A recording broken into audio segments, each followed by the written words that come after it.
what's going on guys, Kades here and welcome back to a brand new video. For today I will show you the highest damage Sorcerer build in Diablo 4. So at the start I will explain how to play this class. Then we will look into the best skills, paragon setup, what gems and gear should you equip so you would get the highest DPS possible and much more. So if this sounds interesting to you, then let's get right into it.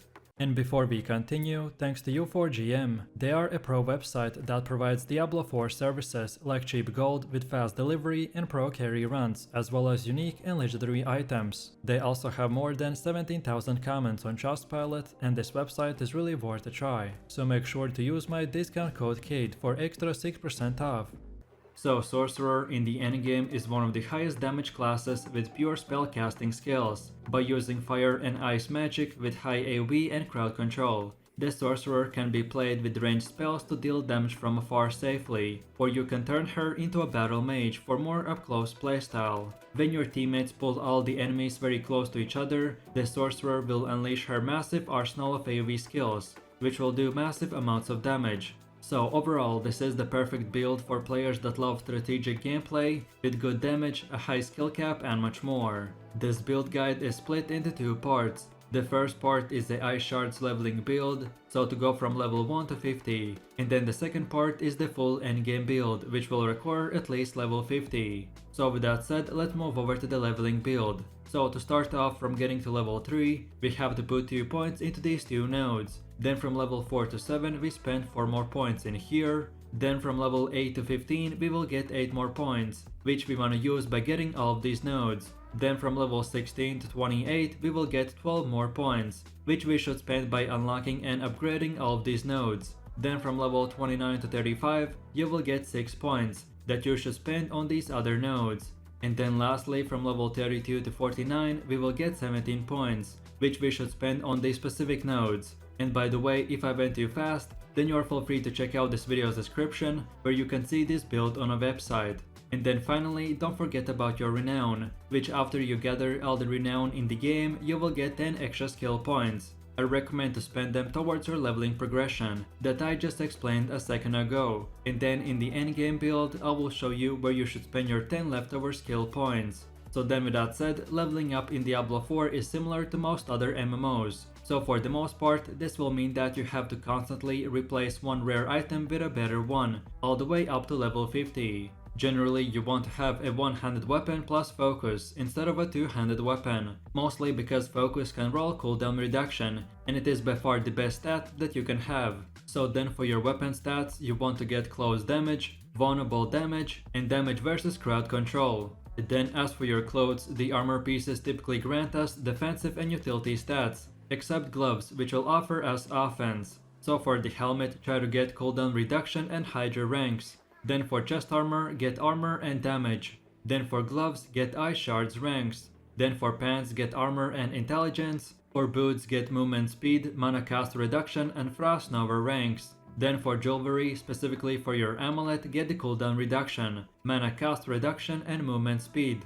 And finally for both rings, get close damage, vulnerable damage and damage versus crowd control. And last but not the least, don't forget to not upgrade armor or jewelry while leveling. I only recommend to socket armor with rubies, jewelry with skulls, weapons with the emeralds, and save the rest of your upgrades for your level 50 build. So then in my final summary for your leveling setup, the Ice Shard Sorcerer is fun and powerful leveling build that simply just requires for you to spam the Ice Shard spell to do massive amounts of damage. I suggest to only use Frost Nova when there are more than 3 enemies nearby, so this will make that its cooldown is a lot shorter. And then lastly, remember to use Teleport, Ice Armor and Flame Shield skills to stay alive and dodge the enemy attacks, and that's about it. So then let's move over to the second part, where I will show you how your endgame Sorcerer build will look like. So by this point you should be familiar with the Ice Shards playstyle, what gear stats you should look out for and etc. So as I did the most explaining at the start, right now I will just show you the setup that you want to use. I myself with my friends tested multiple setups and this one was the best one. So first of all, for your skills we want to use the Ice Shards, Meteor, Frost Nova, Teleport, Ice Armor and Flame Shield. And for enchantments, get the Ice Shards enchantment and Firebolt enchantment. And as for your gear, we already discussed what stats to look out for. So we want to get the Frostblitz Glorious Hood and sock it in 1 ruby gem. Then for chest armor, get the Raiment of the Infinite and sock it in 2 more ruby gems. Then for gloves, get the Bone Wave Gauntlets of Control. Then for legs, get the Adventurer's Pants of Disobedience and sock it in 2 more ruby gems. Then for boots, get the Adventurer's Boots of Fortune. Then for the jewelry, specifically for the amulet, get the Elementalist Choker. And for the first ring, get the Accelerating Circle. And for your second ring, get the Concede Band. And then finally for your weapon, equip Bone Wand of Piercing Cold and sock it in the Emerald Gem. And for your offhand, get the Storm Swell Runic Orb and sock it in 1 more Emerald Gem. Then moving forwards, and this is how your skill tree will look like. If you just came from the leveling build, then this is very similar. So again, just copy these exact upgrades and feel free to check this video's description for the website build. And again, don't forget that by gathering all the renown in the game, you will get 10 extra skill points. And then finally, we have the Paragon system. At first, it might seem overwhelming, but if you're like me, who's played all the previous Diablo games, then this is quite self-explanatory. So starting off, this is how your first 25 points should be spent. So we want to use the starting board, and for our glyph, select the Destruction. Then this is how it should look like at around 64 points. So we get the Elemental Summoner board, and for the glyph, select the Imbiber. Then this is how it should look like at around 118 points. So we select the Burning Instinct board, and for the glyph, select Exploit. And then lastly, this is our final goal at around 150 points. So we want to get the Frigid Fate board, and for the glyph, select Elementalist. And again, all of this is on the build website as well. So then in my final summary, this build transforms your Sorcerer into an ice-based machine gun that can shoot out ice shards at around 1000 rounds per minute.